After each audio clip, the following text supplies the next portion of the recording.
ఈరోజు జరిగిన తీర్పుకి మీరు ఎలా చూస్తారు?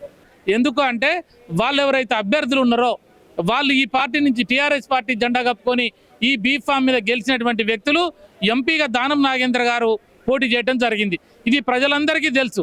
అదేవిధంగా కడియం శ్రీహరి గారు మరి ఆ రకంగా మరి కాంగ్రెస్ పార్టీ అభ్యర్థుల కోసం బాటంగా ప్రచారం చేసి జెండాలు వేసుకొని ముఖ్యమంత్రిని కలిసి మీడియా ముందు మాట్లాడి అభివృద్ధి కొరకే మేము పార్టీ మాట్లాడుతున్నామని చెప్పి ఎలక్ట్రానిక్ మీడియాలో మాట్లాడి ప్రింట్ మీడియాలో వచ్చి తర్వాత బహిరంగ సభలలో వేదికలలో స్పీచ్లు ఇచ్చి జెండాలు కప్పుకొని ఈరోజు ఇవన్నీ కూడా మేమైతే కంప్లైంట్ ఇచ్చినామో అవన్నీ కూడా స్పీకర్ గారి ముందు ఎవిడెన్స్ కూడా పెట్టిన తర్వాత ఇవన్నీ కూడా ఏది కన్సిడర్ చేయకుండా మేము ఇంకా బీఆర్ఎస్ పార్టీలోనే ఉన్నాము, అది ఏకి సంబంధించిన మార్పిడో లేకపోతే ఇంకోటి అని వాళ్ళు సిగ్గు లేకుండా చెప్పడం అనేది ఇలా రాజకీయ పార్టీ నాయకుల్ని ఠూ అని చెప్పి ప్రజలు ఉంచే పరిస్థితి వచ్చింది.